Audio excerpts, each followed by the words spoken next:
आणि आता बातम्या पाहूयात सविस्तर। राज्यातील नाट्यमय सत्तांतराच्या नंतर मूळ शिवसेनेवर मुख्यमंत्री एकनाथ शिंदे यांनी हक्क सांगितलाय आणि पक्षचिन्हाची लढाई निवडणूक आयोग आणि सर्वोच्च न्यायालयापर्यंत पोहोचले। मुख्यमंत्री एकनाथ शिंदे यांच्यासोबत 40 आमदारांनी बंड पुकारलं होतं आणि यानंतर आता शिवसेना पक्ष कोणाचा यावरून वाद सुरू आहे।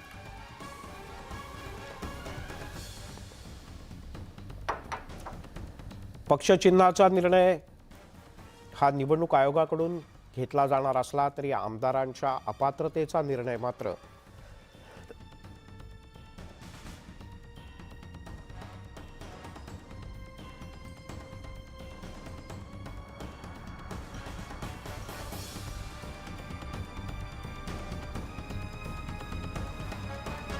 आमदारांची अपात्रता आणि सत्ता संघर्षाच्या वेळेला निर्माण झालेल्या इतर कायदेशीर पेचांबद्दल मात्र सर्वोच्च न्यायालयात फैसला होणार आहे।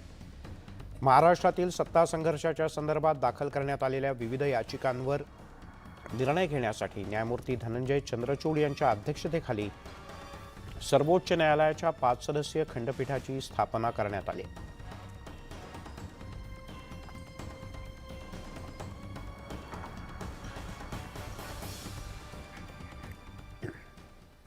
तिकडे अनेक मोठे प्रकल्प राज्याच्या बाहेर गेल्यानंतर आता महाराष्ट्रात 2 मोठे प्रकल्प येत आहेत।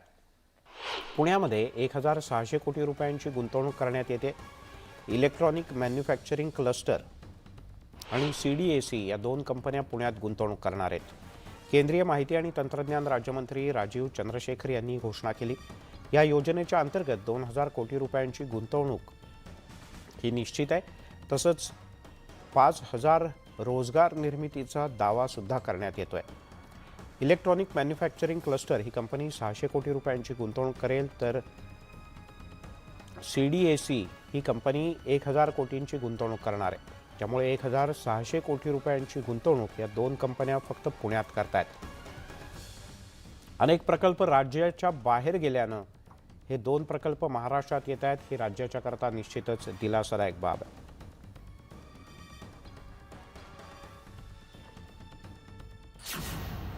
राज्याला मिळणार 25,000 कोटींचे प्रकल्प। लवकरच महाराष्ट्रात येणार मेगा प्रोजेक्ट। पुण्यात इलेक्ट्रॉनिक मॅन्युफॅक्चरिंग क्लस्टर। महाराष्ट्रात उभारणार टेक्सटाईल पार्क।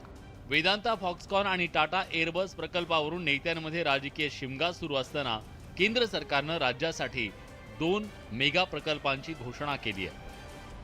त्यात पुण्यात 1600 कोटी रुपयांची गुंतवणूक करण्यात येणार आहे। त्यात इलेक्ट्रॉनिक मॅन्युफॅक्चरिंग क्लस्टर आणि CDAC या 2 कंपन्यांचा समावेश आहे। या प्रकल्पांमुळे राज्यात जवळपास 2000 कोटींची गुंतवणूक होणार असून 5000 लोकांना रोजगार मिळणार आहे। इलेक्ट्रॉनिक्स डिजाइन और सेमीकंडक्टर डिजाइन का एक इकोसिस्टम भारत सरकार के साथ पार्टनरशिप करके इस इकोसिस्टम को बढ़ाएं कि भारत सरकार, प्रधानमंत्री मोदी जी की सरकार ने रंजनगांव में इस 500 करोड़ के EMC का मंजूरी दी है और साथ साथ बहुत आने वाले दिनों में एक हफ्ते 10 दिन में सीडैक पुणे में एक रोड शो भी हम लॉन्च करेंगे। या प्रकल्पाव्यतिरिक्त राज्यात लवकरच टेक्सटाईल पार्क उभारण्यात येणार असल्याचं उपमुख्यमंत्री देवेंद्र फडणवीस यांनी म्हटलंय। महाराष्ट्राला केंद्र सरकार टेक्सटाईल पार्क देखील देणार आहे आणि टेक्सटाईल क्लस्टर त्यातनं एक महाराष्ट्रामध्ये तयार होणार आहे। याचं प्रपोजल अंतिम टप्प्यामध्ये आता सादर झालेलं आहे। वेदांता, फॉक्सकॉन आणि टाटा एअरबस प्रकल्प गुजरातला गेल्यानं विरोधकांनी शिंदे फडणवीस सरकारला चांगलंच धारेवर धरलं। खरं तर यामुळे शिंदे सरकारची मोठी कोंडी झाल्याचं चित्र असताना केंद्र सरकार मदतीला धावून आलंय। केंद्र सरकारनं राज्यासाठी 2 मेगा प्रोजेक्ट मंजूर केल्यानं आता सत्ताधाऱ्यांचं पारडं जड झालंय। Bureau report, news 18 Lokmat. तिकडे वेदांता, फॉक्सकॉन एअरबस आणि सॅफ्रॉन ग्रुपचा प्रकल्प राज्याबाहेर गेल्यावरून सध्या राज्यातलं वातावरण ढवळून निघालंय। यावरून सत्ताधारी आणि विरोधकांच्या मध्ये आरोप प्रत्यारोपांच्या फैरी सुरू आहेत। महाविकास आघाडी सरकारच्या नाकर्तेपणामुळे प्रकल्प राज्याच्या बाहेर गेल्याचा आरोप उपमुख्यमंत्री देवेंद्र फडणवीस यांनी केला. पत्रकार परिषदेत त्यांनी अनेक कागदपत्रही सादर केली. महाविकास आघाडी सरकारच्या नेत्यांना टीका करण्याचा अधिकारच नाही असंही फडणवीस म्हणाले. तर ठाकरेंच्या पक्षाचे नेते आमदार आदित्य ठाकरे यांनी फडणवीस यांनी केलेल्या आरोपांना जोरदार प्रत्युत्तर दिलं. फडणवीस हे दिशाभूल करत असल्याचा आरोप त्यांनी केला आहे. उद्धव ठाकरेजींच्या काळामध्ये मंत्री सुभाष देसाईंना जरी माहिती होतं की फॉक्सकॉन येत नाही आहे, हा प्रकल्प आता गेलेला आहे, तर ज्यावेळेस तो गेला त्यावेळेस असं का त्यांनी भूमिका घेतली किंवा शिवसेनेने किंवा काँग्रेसने किंवा एनसीपीने भूमिका का घेतली की या सरकारच्या काळात गेला? तुम्हाला तर माहिती होतं, हे तर या ठिकाणी तुम्ही स्टेटमेंट दिलेलं आहे. याचाच अर्थ पहिला फेक नरेटिव्ह हा फॉक्सकॉनचा तयार करण्यात आला की आमचं सरकार आलं आणि फॉक्सकॉन गेलं. वेदांत फॉक्सकॉन हा प्रकल्प सेमीकंडक्टर चिपसाठी होता, या मोबाईल फोनसाठी नव्हता. तर माझी ही विनंती राहील उपमुख्यमंत्री महोदयांना की कृपा करून महाराष्ट्राला दिशाभूल करण्याचा प्रयत्न सोडून द्या, इथे बदनामीचा प्रयत्न सोडून द्या. दोन वेगळे प्रस्ताव आहेत, ते प्रस्ताव वेगळ्या वेगळ्या वेळेला आले होते. 2020 मध्ये जो प्रस्ताव अमान्य झाला किंवा रद्द झाला किंवा लॅप्स झाला तो एवढ्यासाठीच झाला कारण जी फॉक्सकॉन कंपनी 2015 मध्ये MOU सही करून बसलेली, त्यांनी ती जागा घेतलीच नाही, ते दुसरीकडे गेले आणि म्हणून तो प्रकल्प रद्द झाला. या प्रोजेक्टचे जे प्रमुख आहेत त्यांना मी माझ्या घरी बोलवलं, सागरवर. विरोधी पक्षनेता होतो पण तरी बोलवलं. मी त्यांना सांगितलं की तुम्ही गुजरातला जाता असं मला समजलं, तुम्ही गुजरातला जाऊ नका. तुमच्या काय अडचणी असतील तर मी स्वतः विरोधी पक्षनेता म्हणून नाही, मी एक इथला ज्येष्ठ नेता म्हणून मी मुख्यमंत्र्यांकडे जायला तयार आहे आणि तुमच्या अडचणी सोडून द्यायला तयार आहे. त्यावेळेस त्यांचे शब्द होते कि यहाँ का माहौल इन्वेस्टमेंट जैसा नहीं है देवेंद्र जी. मी तरी त्यांना आग्रह केला, ते म्हणाले ठीक है, विचार करके मैं बोर्ड से बात करूंगा. 2021 एक तारीख सांगितली, एक इन्व्हेस्टर येऊन राज्याच्या विरोधी पक्षनेत्याला भेटतो, त्यांच्यामध्ये एक बैठक होते आणि त्यामध्ये ते असं म्हणतात की नाव सांगणार, डिस्क्लोज नाही करणार, पण महाराष्ट्रातलं वातावरण असतं. मी म्हणालो ना की त्यांनी नाव सांगावं. ते विरोधी पक्षनेते भेटीगाठी घेत होते आणि अशा वेळी मुख्यमंत्र्यांना भेटीगाठी घ्यायला वेळ नव्हता असं एक मेसेज देण्याचं. आता आम्ही तरी टाटाच्या पूर्ण ज्या ग्रुपबरोबर भेटलो ते लोकांसमोर होतं, आम्ही सह्याद्रीत भेटत होतो, वर्षामध्ये भेटत होतो. आता हे ह्या कुठच्या पॉलिटिकल इन्व्हेस्टरची बैठक होती की काय होती मला माहिती नाही. आज माझा त्यांना सवाल आहे की तुम्हाला काय अधिकार आहे महाराष्ट्राच्या गुंतवणुकीवर बोलण्याचा? आलेली गुंतवणूक सरकारची, ही तर MOUची गुंतवणूक येते नाही येत, 35% येते, पण जी आलेली गुंतवणूक आहे ती गुंतवणूक तुम्ही परत पाठवली आणि या महाराष्ट्राचं आतोनात नुकसान केलं.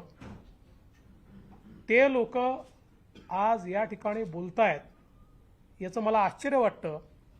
कुठे ना कुठेतरी स्वतःचं अपयश झाकायला केंद्र सरकारवर बोट दाखवलं जात आहे असं माझं स्पष्ट आरोप आहे.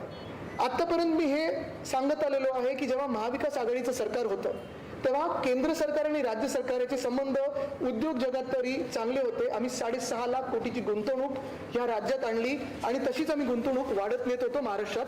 तेव्हा डबल इंजिनचं सरकार नीट चाललेलं, मग आत्ता का फेल झालं? जर आपण बघितलं असेल तर आम्ही जर मागितलं होतं तेव्हा हे आमचं सरकार असतं तर कदाचित बल्क पार्क आणि मेडिकल डिव्हाइस पार्क हा आला देखील असता महाराष्ट्रात, पण 3 अन्य राज्यांना दिलं गेलं आणि आमच्याकडे नाही. भारतीय जनता पक्षाचे मुंबईचे अध्यक्ष आशिष शेलार यांनी आदित्य ठाकरे यांच्यावर जोरदार टीका केली.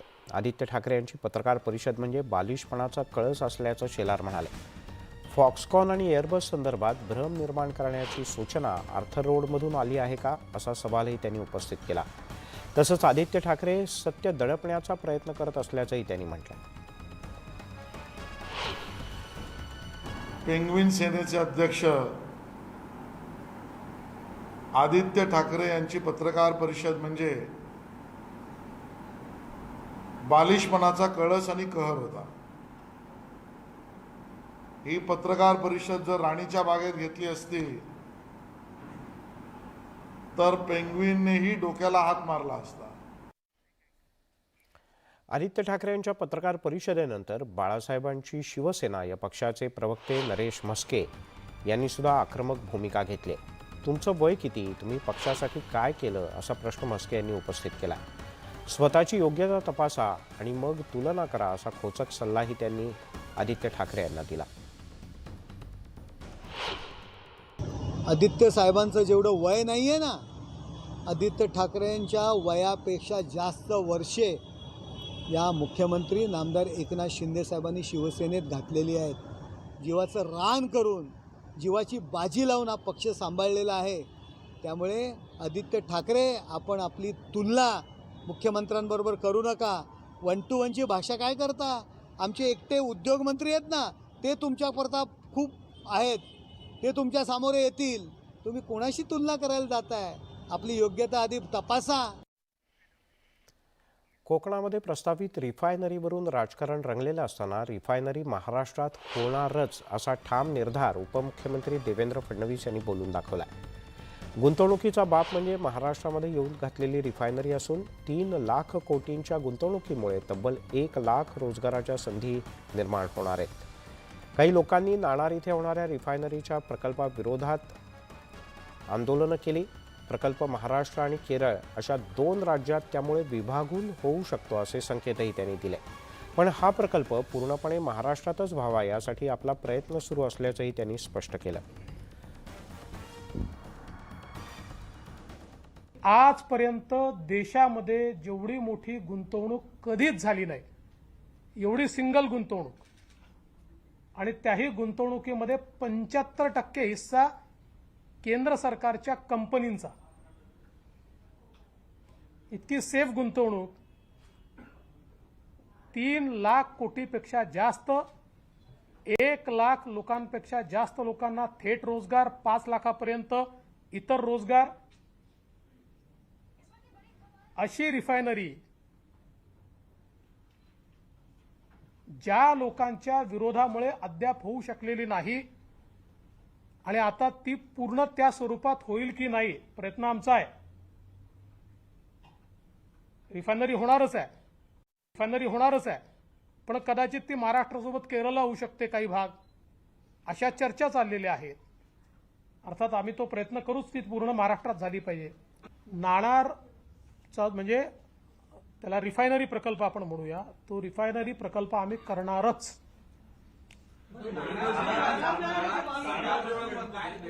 असं आहे, आता ती नाणार आहे का म्हापसू आहे का कुठली जागा आहे, काही गावं वगळणार, काही गावं घेणार, पण तो करणार.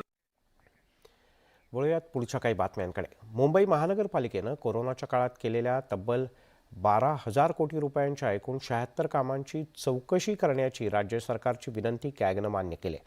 त्यात कोरोना काळातील 3 रुग्णालयांवर झालेल्या 904 कोटी रुपयांच्या खर्चाचाही समावेश आहे. पाहूयात एक खास रिपोर्ट. बीएमसी निवडणुकांपूर्वी ठाकरे पक्षाला मोठा धक्का.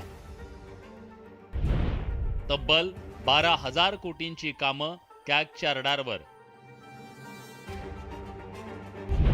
एकूण 76 कामांची चौकशी होणार. कोरोना केंद्र उभारणी, रस्ते बांधणी, जमीन खरेदी आदी सुमारे तब्बल 12,000 कोटी रुपये खर्चाच्या मुंबई महापालिकेच्या एकूण 76 कामांची कॅगकडून चौकशी करण्यात येणार आहे. गैरव्यवहारांच्या संशयावरून पालिकेचं विशेष लेखापरीक्षण करण्याची राज्य सरकारची विनंती कॅगनं मान्य केली आहे. पालिका निवडणुकांच्या तोंडावर होणाऱ्या चौकशीमुळे उद्धव ठाकरेंची शिवसेना आणि राज्यातील सत्ताधारी यांच्यातला संघर्ष तीव्र होण्याचे संकेत मिळत आहेत. पालिकेनं शहरात उभारलेल्या कोरोना केंद्रात मोठ्या प्रमाणात भ्रष्टाचार झाल्याचा आरोप भाजपच्या आमदारांनी राज्य विधिमंडळाच्या पावसाळी अधिवेशनात केला. त्यावर या आरोपांबाबत चौकशी करण्याची घोषणा उपमुख्यमंत्री देवेंद्र फडणवीसांनी दोन्ही सभागृहात केली. राज्य सरकारनं केलेल्या विनंतीनुसार संबंधित प्रकरणाची तपासणी करण्याची तयारी कॅगनं दर्शवली आहे. तर शेलारांनी खोके बोक्यांच्या भाषेत उद्धव ठाकरेंच्या गटाला टोला लगावलाय. चौकशा या सगळ्यांच्या होणार आहेत 28 नोव्हेंबर 2019 पासून 28 फेब्रुवारी 2022 पर्यंतच्या काळातली. आणि म्हणून आम्ही याचं स्वागत करतो. तर मुख्यमंत्र्यांनी या सर्व प्रकरणाची निष्पक्ष चौकशी होईल असं आश्वासित केलंय. नाही, जे काय असेल ते त्याच्यामध्ये कॅगचं चौकशी होईल आणि जे काय असेल ते समोर येईल. परंतु आपल्याला मी सांगू इच्छितो, कुठलीही चौकशी सूडबुद्धीने, आकसापोटी, राजकीय हेतूने केली जाणार नाही. मुंबई महानगरपालिकेच्या 12,000 कोटींच्या कामात गैरव्यवहाराचा संशय आहे. 76 कामांची कॅगकडून चौकशी होणार आहे. कोरोनाच्या काळात विविध बाबींवर खर्च हा 3,538 कोटी आहे. दहिसर इथं अजमेरा यांच्या भूखंडाची 339.14 कोटींना खरेदी झाली. 4 पुलांच्या बांधकामांवर 1,496 कोटींचा खर्च झाला. कोरोना काळात 3 रुग्णालयात 904.84 कोटींची खरेदी झाली. शहरातील 56 रस्त्यांच्या दुरुस्तीवर 2,286.24 कोटींचा खर्च झाला. 6 सांडपाणी प्रकल्पांवर 1,084.61 कोटींचा खर्च झाला. घनकचरा व्यवस्थापन प्रकल्पांवर 1,020.48 कोटींचा खर्च झाला. 3 मलनिस्सारण प्रक्रिया केंद्रासाठी 1,187.36 कोटींचा खर्च झाला. कॅगच्या माध्यमातून वीरप्पन गँगचं एन्काउंटर हे 100% होणार असा टोला मनसेचे नेते संदीप देशपांडेंनी लगावलाय. महानगरपालिकेच्या अकाउंट्समध्ये पण भ्रष्टाचार झालेला आहे, अकाउंट्समध्ये गोंधळ झालेला आहे. त्याची सुद्धा चौकशी कॅग करेल. त्याची सुद्धा आम्ही महानगरपालिकेला पत्र लिहून सांगितलेलं आहे की त्याची सुद्धा चौकशी व्हावी. त्या सगळ्याची चौकशी होईल. एवढं मात्र नक्की, कॅगच्या माध्यमातून वीरप्पन गँगचा एन्काउंटर 100% होणार आहे. पुढच्या महिन्यात कॅगचा अहवाल समोर येऊ शकतो, ज्यातून अशा प्रकारे मुंबई महापालिकेतला भ्रष्टाचार झाला की नाही हे समोर येईल. तोपर्यंत आरोप प्रत्यारोपांचा धुरळा उडत राहणार आहे. Bureau report, news 18 Lokmat.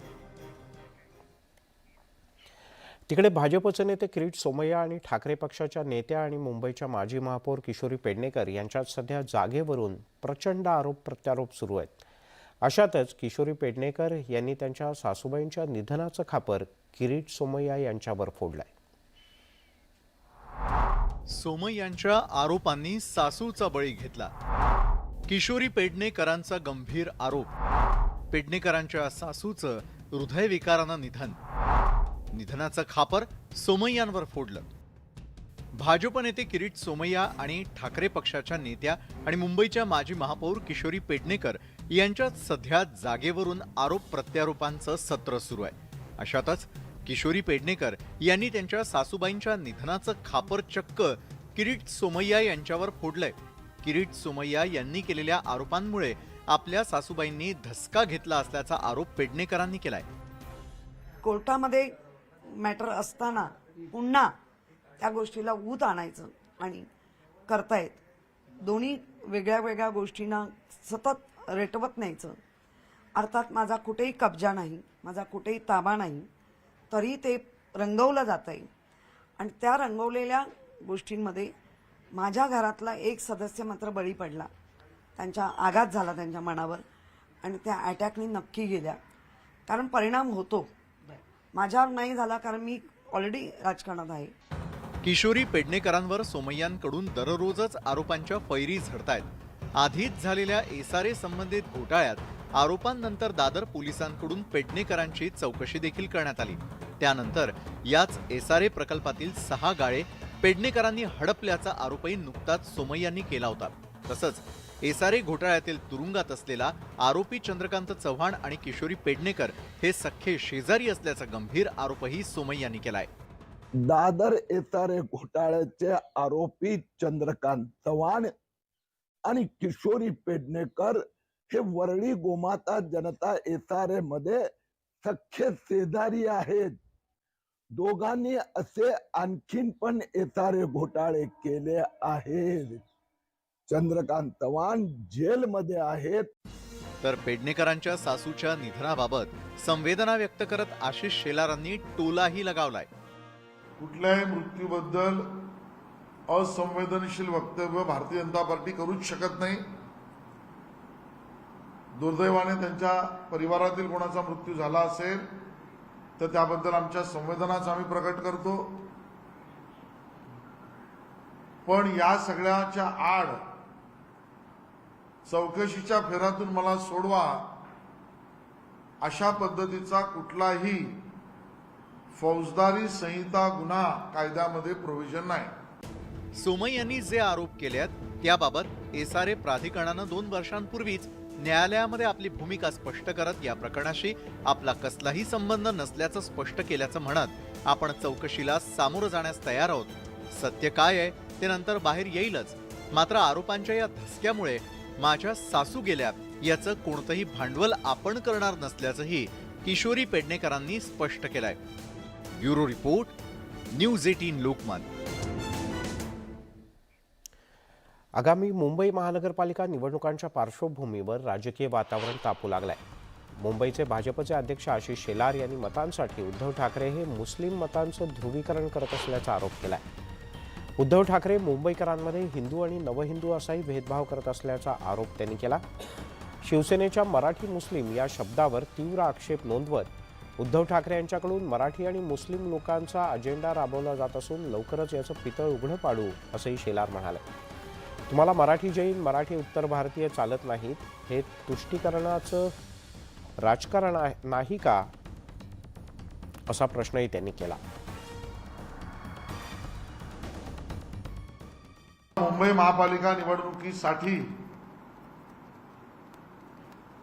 एक नवीन राजकीय मतांचं गणित किंवा त्याला आपण म्हणू एक प्रयत्न केला जातोय, त्याला आम्ही उघड केलाय. आणि म्हणून मराठी मुस्लिम नाही, मराठी आणि मुस्लिम हा जो छुपा डाव शिवसेना उद्धव बाळासाहेब ठाकरे गटाकडून खेळला जातोय, मराठी मुस्लिम हा अजेंडा चालतो. उद्धवजी तुम्हाला हा अजेंडा चालतो, पण मराठी आणि जैन, मराठी गुजराती, मराठी उत्तर भारतीय, मराठी दक्षिण भारतीय, मराठी हिंदू तुम्हाला चालत नाही. कारण काय? आणि म्हणून मी म्हटलं होतं, महाराष्ट्र आणि मराठी याच्यावर कब्जा करण्याचा औरंगजेबी जो स्वप्न होतं ते आता शिवसेना उद्धव बाळासाहेब ठाकरे गट करू पाहतोय का? हिंदूंमध्ये विघटन कसं होईल यासाठी हळूवारपणे एक पेरणी केली आणि ती टूलकिटच्या माध्यमातून पसरवण्याचा प्रयत्न चालू आहे. तो म्हणजे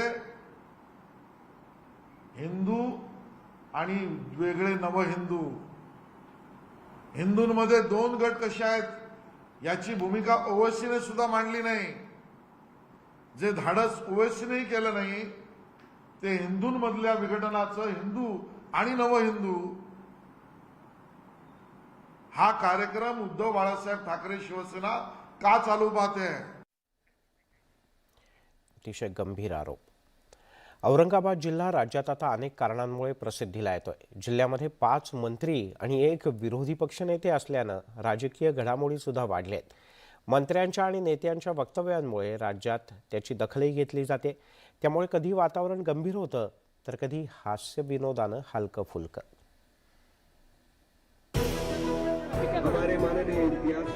औरंगाबादचे खासदार इम्तियाज जलील आणि राज्याचे कृषी मंत्री अब्दुल सत्तार क्रिकेटच्या पिचवर एकत्र आले होते. निमित्त होतं स्पोर्ट्स फेस्टचा शुभारंभ. यात बॅटिंग पिचवर उतरलेल्या सत्तारांनी इम्तियाज जलील यांच्या बॉलिंगवरती सॉलिड डिफेन्सही केला आणि फटकेबाजी केली.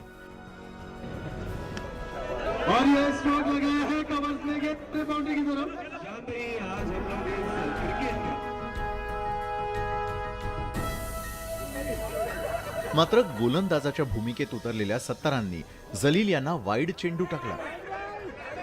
दुसऱ्या चेंडूवर मात्र जलील यांनी जोरदार फटका हाणला. मात्र तिसऱ्या चेंडूवर सत्तारांनी जलीलांची विकेटच काढली. कुछ लोगों को लगता है टोपी रुमाल इतना आसान नहीं है पहचानना, लेकिन आप सोचो कि मैं बॉल डालने से पहले ही जब खासदार आउट हो सकते हैं तो ये मेरे हाथ से आउट नहीं हुए, ये खुद होके उनको ये बताना था कि मैं सत्तार के बॉल को मार नहीं सकता, इसको भी बहुत बड़ा दिल रखता है। सत्तारांनी विकेट काढली असली तरी जलीलांनी खेळाडू वृत्तीचं दर्शन घडवलं. राजकीय पिचवर सत्तार या पुढील काळातही मदत करतील असा आशावाद व्यक्त केला. पहिल्या बॉलच आउट झाले तर कसं बघता याकडे तुम्ही? देखिए, सत्तार भाई की बॉल के ऊपर मैं आउट नहीं हुआ, मैं सेल्फ आउट हुआ हूँ उसमें, क्योंकि सत्तार भाई मुझे कभी भी आउट नहीं करेंगे, वो मुझे जिताने ही वाले.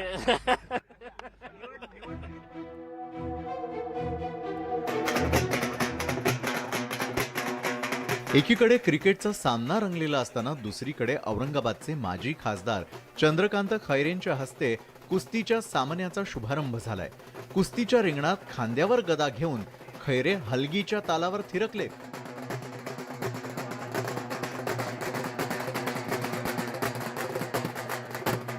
त्यावर सत्तारांनी टोलेबाजी केली आहे. कोण गदा घेऊन येतो, कसा येतो, कशा पद्धतीने येतो, आमची ढाल आणि तलवार त्याचा मुकाबला कशी करते हे बी तुम्हाला दिसल. ते गदा जे आहे हनुमान महाराजाचा आहे, त्याच्यासाठी हनुमान महाराजासारखी शक्ती लागते, यांच्याकडे काही शक्तीच नाहीये. असं करणारा माणूस काय लढल हो. अब्दुल सत्तार आणि चंद्रकांत खैरे शिवसेनेत एकाच पक्षात होते, तेव्हाही त्यांच्यात विस्तव जात नव्हता. आता तर त्यांच्यात मैत्री असण्याचा प्रश्नच येत नाही. राजकारणी व्यक्ती क्रिकेटच्या मैदानात उतरले की चर्चा होतेच, मात्र प्रत्यक्षात राजकीय पिचवर कोण कुणाची विकेट काढेल, कोण कुणासाठी फिल्डिंग लावेल हे निवडणुकीच्या दिवसातील राजकीय वातावरणावरच अवलंबून असतं इतकं मात्र खरं. मुंबईहून उदय जाधवसह सिद्धार्थ गोदाम, न्यूज 18 लोकमत, औरंगाबाद. गेल्या काही दिवसांपासून आमदार रवी राणा आणि बच्चू कडू यांच्यातल्या वादाच्या पेटलेल्या ठिणग्यांनी अनेकांचं लक्ष वेधून घेतलं. या सगळ्या पार्श्वभूमीवर राज्याचे उपमुख्यमंत्री देवेंद्र फडणवीस यांनी या दोघांमधला वाद संपल्याचं जाहीर केलं. एवढंच नाही तर बच्चू कडू यांना मी स्वतः फोन केला होता आणि माझ्या एका फोनवर ते गुवाहाटीला गेले असा गौप्यस्फोटही त्यांनी केला. त्यामुळे बच्चू कडू यांच्यावर लावलेले आरोप चुकीचे असल्याचं फडणवीस यांनी निक्षून सांगितलं.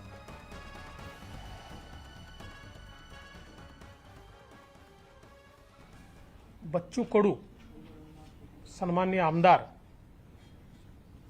हे माझ्या एका फोन कॉलवर गुवाहाटीला गेले होते. त्यांना मी स्वतः फोन केला आणि मी त्यांना सांगितलं की आम्हाला सरकार बनवायचं आहे, तुम्ही सोबत हव्या आणि आमची अशी इच्छा आहे की तुम्ही आमच्या ग्रुपमध्ये यावं.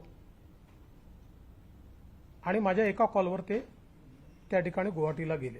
बच्चू कडूंनी कोणाशी सौदा केला, काही उलटसुलट केलं हे म्हणणंच चुकीचं आहे. माझ्या फोनवर गेलेले एकटे बच्चू कडू आहेत. त्याच्यामुळे त्यांच्यावर अशा प्रकारचा आरोप लावणं हे चुकीचंच होतं.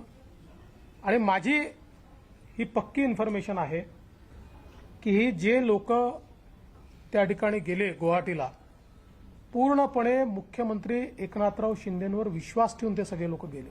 काल मी स्वतः आणि माननीय मुख्यमंत्री आम्ही दोघांनी श्री बच्चू कडू यांना आणि श्री रवी राणा यांना दोघांनाही त्या ठिकाणी बोलवलं होतं. रवी राणांनी आपलं स्टेटमेंट चुकीचं आहे हे मान्यही केलं आहे, त्यांनी दिलगिरी व्यक्त केली आहे. त्याच्यामुळे हा विषय आता संपलेला आहे. नंतर बच्चू कडूंशी माझं बोलणं झालेलं आहे, त्यांनी ते मान्य केलेलं आहे. त्यामुळे मला असं वाटतं की आता हा विषय संपलेला आहे. दरम्यान बच्चू कडू यांना फोन केल्याच्या फडणवीस यांच्या दाव्यामुळे भाजपनंच सत्तानाट्याचं षडयंत्र रचलं होतं हे सिद्ध होत आहे, असं विधान परिषदेतले विरोधी पक्षनेते अंबादास दानवे यांनी म्हटलंय.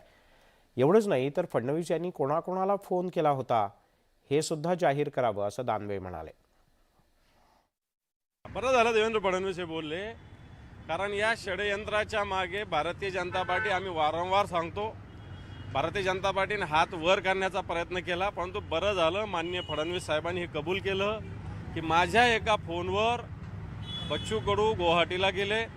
फक्त आणखी फोन त्यांनी कोणाकोणाला केले होते हे सुद्धा हळूहळू समोर येईलच.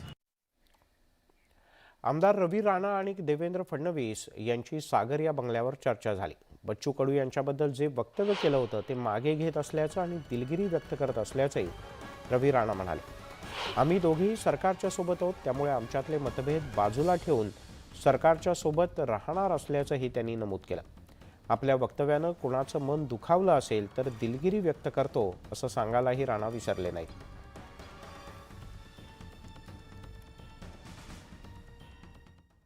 बच्चू कडू हे माझ्यासोबत अमरावती जिल्ह्यामध्ये ते सुद्धा आमदार आहे, मी सुद्धा आमदार आहे आणि दोघेही आम्ही सरकारसोबत आहे. आणि जेव्हा एखादा मतभेद एखाद्या विचारामध्ये होते तर कुठेतरी बोलता बोलता तोंडातून जे काही निघालेलं आहे गुवाहाटीच्या संदर्भात किंवा आज एकनाथजी शिंदेसोबत जे काही अपक्ष आमदार आहे, काही शिवसेनेमधून आलेले जे आमदार आहे, काही मंत्री आहे, ते सुद्धा माझे सहकारी आहे आणि आम्ही सगळे एकत्र आहे.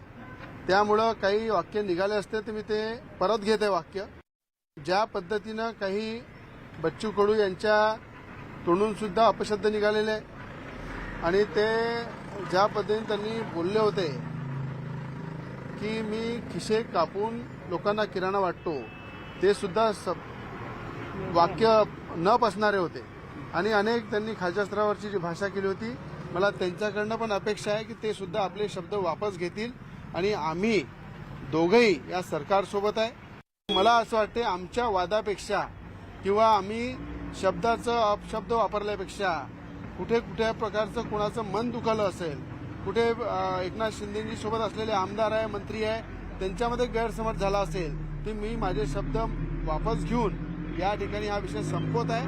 आणि मला अपेक्षा आहे की बच्चू कडू सुद्धा जे त्यांनी अपशब्द वापरले ते सुद्धा वापस घेतील आणि माझ्या शब्दाबद्दल काही कोणाला आक्षेप असेल, कोणी आमदार दुखवले असेल, मंत्री दुखवले असतील त्याबद्दल दिलगिरी सुद्धा मी व्यक्त करतो.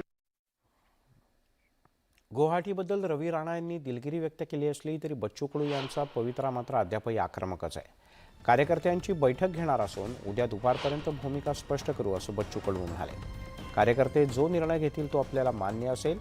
रवी राणा यांच्यासोबत भविष्यात संबंध काय असतील हे येणारा काळच ठरवेल. आपल्याला त्यांच्यासोबत सोयरी करायची नाही असा टोलाही बच्चू कडू यांनी लगावला. आता आम्ही 6 वाजता कुरळ पूर्णाला 20-25 कार्यकर्त्याची बैठक आम्ही तिथं बोलावलेली आहे.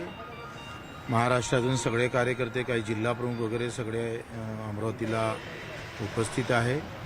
त्यांच्यासमोर मुख्यमंत्री साहेब, उपमुख्यमंत्री आणि राणानं दिलेलं जे काही दिलगिरी व्यक्त केली त्यावर आम्ही चर्चा करू आणि उद्या 12-1 वाजता सगळी भूमिका जाहीर करू. जे काही त्यांचं काय म्हणणं आहे त्यानुसारच आम्ही समोरचं पाऊल टाकू. त्यांनी जर म्हटलं उडी टाका समुद्रात तर समुद्रात उडी टाकू.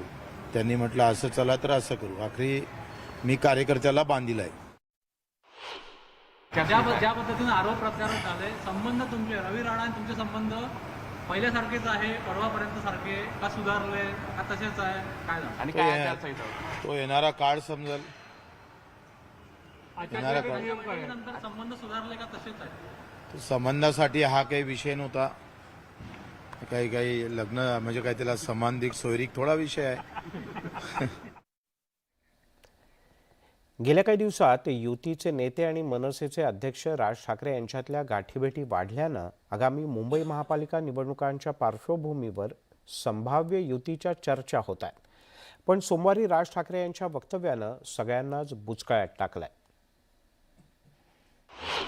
मनसेची छुपी की उघड महायुती? बुचकळ्यात टाकणारी मनसेची भूमिका. राज्यातील महायुतीचं काय होणार? राज्यात लवकरच महापालिकेच्या निवडणुका होणार असून या पार्श्वभूमीवर मनसेच्या बैठकांचा सिलसिला सुरू झालाय. मात्र या निवडणुकीत मनसे कोणती भूमिका घेणार याकडे सगळ्यांचं लक्ष आहे. गेल्या काही दिवसातील युतीचे नेते आणि राज ठाकरेंच्या शिवतीर्थावरील वाढलेल्या गाठीभेटी, दिवाळीच्या राज यांच्या कार्यक्रमाला मुख्यमंत्री आणि उपमुख्यमंत्र्यांनी लावलेली हजेरी यामुळे आगामी महापालिका निवडणुकीच्या पार्श्वभूमीवर शिंदे पक्ष, भाजप आणि मनसे एकत्र येत महायुतीच्या चर्चा रंगल्या होत्या. तर यावर राज ठाकरेंनी थेट भाष्य केलंय. अनेक दिवसांपासून राजकीय चर्चा आहे आपली एकनाथ शिंदे महायुती वाढताना, तर युती फी आणि या संदर्भात आपण टिकला नारा दिलेला आहे, पण मग परत काय प्रश्न असा आहे ना की या सगळ्या याच्यामध्ये दीपोत्सवाचं उद्घाटन होतं आणि त्याला मुख्यमंत्र्यांना आणि उपमुख्यमंत्र्यांना मी बोलवलं तिथे. यात काय गैर आहे का काही? प्रश्न असा मी उद्या म्हणजे कुठच्या फिल्म स्टारला बोलवलं असतं तर मग मी काय चित्रपट व्यवसायात जाणार असं होतं. राज यांच्या या वक्तव्यावर युतीकडून सावध प्रतिक्रिया आली आहे. राज ठाकरेंना मी परिपक्व राजकारणी मानतो आणि त्यामुळे त्याची संबंधित माहिती मी त्यांना देईन. आणि आजच घोषणा झाली आहे जे इलेक्ट्रॉनिक विषयातलं क्लस्टर पुण्यात रांजणगावला येईल. 4 महिन्यामध्ये जे प्रकल्प महाराष्ट्रात येत आहेत याबद्दलही राज ठाकरेंनी अभिनंदन करावं असं मी त्यांना विनंती करीन. मात्र राज ठाकरेंच्या या भूमिकेमुळे आता या महायुतीवर प्रश्नचिन्ह तर निर्माण झालं नाही ना, अशा दबक्या आवाजात चर्चांना उधाण आलंय. शिवाय ही महायुती न झाल्यास ठाकरे पक्षालाही बीएमसी निवडणुकीसाठी काहीसा दिलासा मिळेल असं म्हटल्यास वावगं ठरू नये. Bureau report, news 18 Lokmat. ब्रेकनंतर आपल्या सगळ्यांचं पुन्हा एकदा स्वागत. आपण पाहताय दिवसभराच्या बातम्या. काँग्रेसच्या भारत जोडो यात्रेला देशभर मोठा प्रतिसाद मिळतोय. दरम्यान काँग्रेसची भारत जोडो यात्रा ही 7 नोव्हेंबरला महाराष्ट्रात प्रवेश करणार आहे. यात्रा महाराष्ट्रात आल्यानंतर सहभागी त्यात होणार असल्याचं उद्योजक आणि प्रियांका गांधी यांचे पती रॉबर्ट वाड्रा यांनी म्हटलंय. यात्रेला ट्रोल करणाऱ्यांनी हा वेडेपणा सोडून द्यावा असं म्हणत वाड्रा यांनी त्यांनाही उत्तर दिलं. यात्रेला मोठा प्रतिसाद मिळत असल्याचंही त्यांनी नमूद केलं. राहुल गांधी की भारत जोड़ो यात्रा शुरू हो चुकी है और अगले हफ्ते में ये यात्रा जो है महाराष्ट्र में आने वाली है. लेकिन सभी लोगों का एक ही सवाल है कि अब तक इस यात्रा में रॉबर्ट वाड्रा और प्रियंका गांधी क्यों नहीं दिखे. इस बारे में हम बात करते हैं रॉबर्ट से. तो आप कब शामिल होने वाले हैं यात्रा में? जब राहुल को लगेगा कि हमें उनके बीच में होना चाहिए तो ज़रूर प्रियंका और मैं जाएंगे. पर मुझे लग रहा है कि ज़्यादातर मेरे ख्याल से जब वो महाराष्ट्र तक पहुंचेंगे तो प्रियंका और मैं उनको ज्वाइन करेंगे. वो क्योंकि प्रियंका अभी हिमाचल में है, वो अपने प्रचार में लगे हुए हैं. मैं भी विदेश में था और मैंने जो भारत जोड़ो यात्रा है उसको भी मैंने इनिशिएट किया कि वहाँ के जितने भी एनआरआई हैं जो जुड़ना चाह रहे हैं, जो वापस अपने देश में नहीं कर सकते, जो ये यात्रा है वो न्यूयॉर्क में कल हुआ था, अमेरिका में न्यूयॉर्क के टाइम्स स्क्वायर में वहाँ से शुरू किया और महात्मा जी के जो स्टैचू है वहाँ तक लोग अपने सॉलिडारिटी जैसे राहुल के लिए उन्होंने मतलब कि वहाँ अपना यात्रा किया. और मुझे लग रहा है अब ये कनाडा में भी होगा और अलग अलग देशों में जितने भी भारत के एनआरआई हैं लोग शुरू करना चाह रहे हैं, क्योंकि उन्होंने देखा है कि जितने लोग राहुल के साथ जुड़े हैं, अभी जितने भी किलोमीटर राहुल ने क्रॉस किया है और जितने लोग जुड़े हैं कि नया जोश है, नया होप है. और चाहे जो राजनीतिक पार्टी जो भी जिस तरीके से देखे कि उसमें गलत तरीके से देखते हैं कि राहुल महिलाओं के साथ क्यों मिल रहे हैं और ऐसे, तो ये सोच तो लोग समझ भी नहीं सकते कि किस तरीके की सोच है. जो अगर राहुल किसी बुजुर्ग महिला से मिल रहे हैं या लोग उनके साथ जुड़ते हैं, खुश होते हैं और उनकी मेहनत को समझ रहे हैं, तो मुझे लग रहा है कि ज़रूर ये जो सोच है राहुल की लोगों को पसंद आई है और लोग जुड़ रहे हैं और लोग तरह तरह से जगह से लोग आ रहे हैं और सबका यही मांग है कि आप थोड़ी से यात्रा को हमारे तरफ लाइए. पर मेरे ख्याल से अभी जो यात्रा के जो प्लान बनाया था उस पर ही राहुल उस पर ही चलेंगे और लोग अलग क्षेत्र से आएंगे और उनको ज्वाइन करेंगे. हम कह सकते हैं कि महाराष्ट्र में जब यात्रा आएगी तब आप प्रियंका इसमें शामिल होंगे. अभी तक तो मुझे लग रहा है कि मैं ज़रूर 15 नवंबर के बाद ज्वाइन करूंगा, क्योंकि मैं उसमें भाग लूंगा यात्रा में राहुल के साथ. पर अभी ये है कि मैं अभी यहाँ से मैं जाऊंगा. अभी जैसे मैं अपने धार्मिक दौर पे था तो अभी मैं सिद्धि विनायक गया और शिरडी के पूरे दरबार पे वहाँ गया हूँ और वहाँ बहुत मेरे को जैसे बहुत बढ़िया लगा, बहुत ही मेरे को खुशी मिली, क्योंकि जिस तरीके का साईं बाबा का जो सोच था, मुझे लग रहा है राहुल का भी उसी तरीके का सोच है। ऐसा क्यों लग रहा है आपको? क्योंकि उसका आपके स्टेटमेंट के बाद उस ट्रोलिंग भी शुरू हो गया, तो क्यों लग रहा है कि उस तरह की सोच रहा हूँ? क्योंकि देखिए, साईं बाबा, जो मैंने सीखा वहाँ साईं बाबा के दरबार पे, कि वो कोई भेदभाव नहीं होते थे, कोई कास्ट वगैरह की बात नहीं होती थी, कोई धार्मिक तरीके से किसी को, मैं कहता हूँ फ्री स्पिरिट में, और जैसे कोई रिलीजन बेस कुछ नहीं करते थे।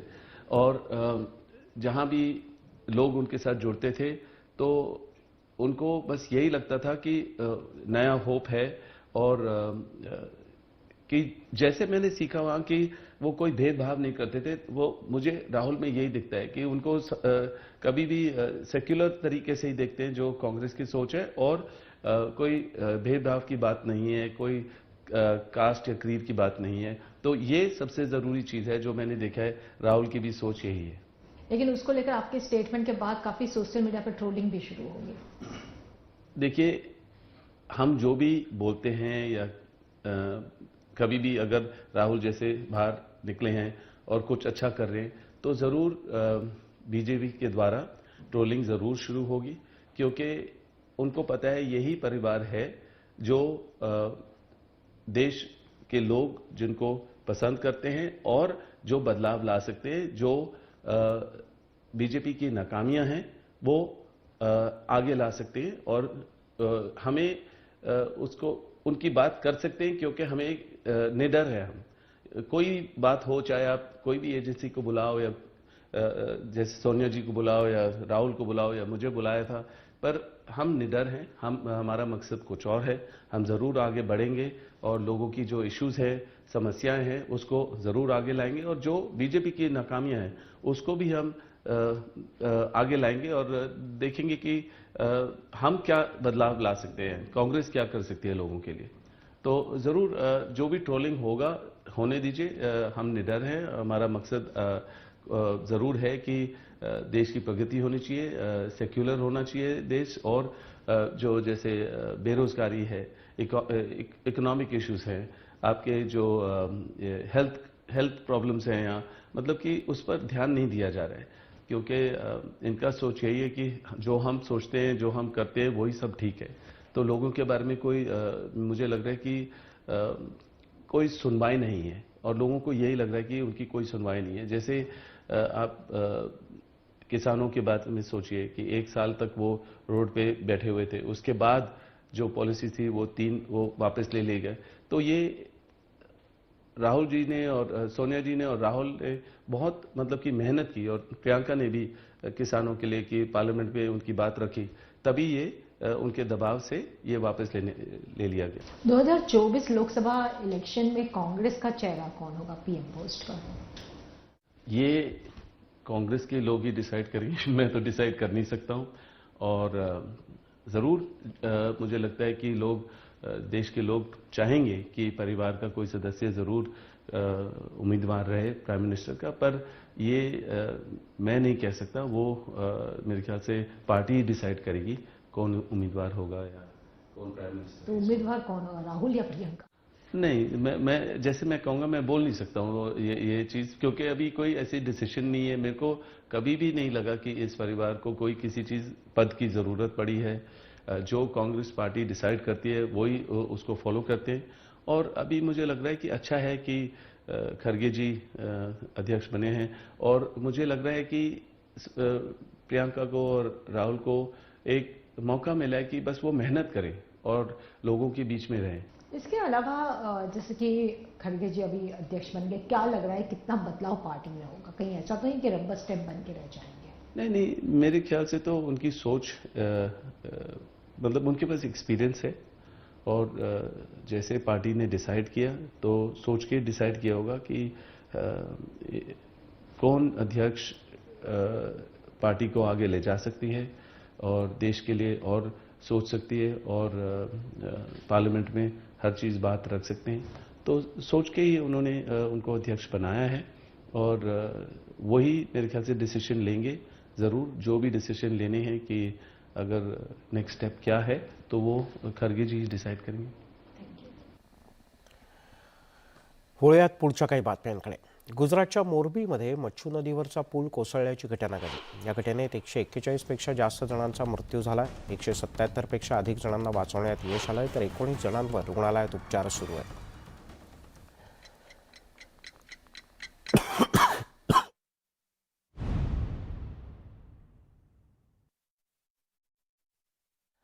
लष्कर, नौदल, हवाई दल आणि NDRF तसंच अग्निशमन दलाकडून शोध मोहीम उशिरापर्यंत सुरू होती. हा पूल सुमारे 7 महिन्यांपासून बंद होता.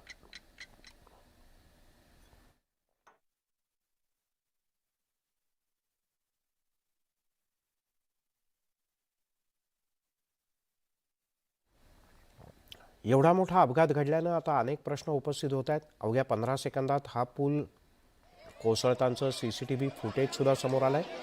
दरम्यान या घटनेच्या चौकशीसाठी एक उच्चाधिकार समिती स्थापन करण्यात आली असून गुजरात पोलिसांनी या प्रकरणी गुन्हा दाखल केलाय. मोरबी पोलिसांनी 9 जणांना ताब्यात घेतलंय.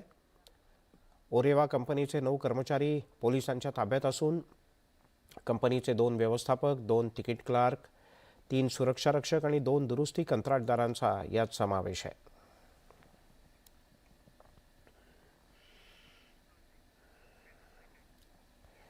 यासोबतच दिवसभराच्या बातम्यांमध्ये इथेच थांबूयात.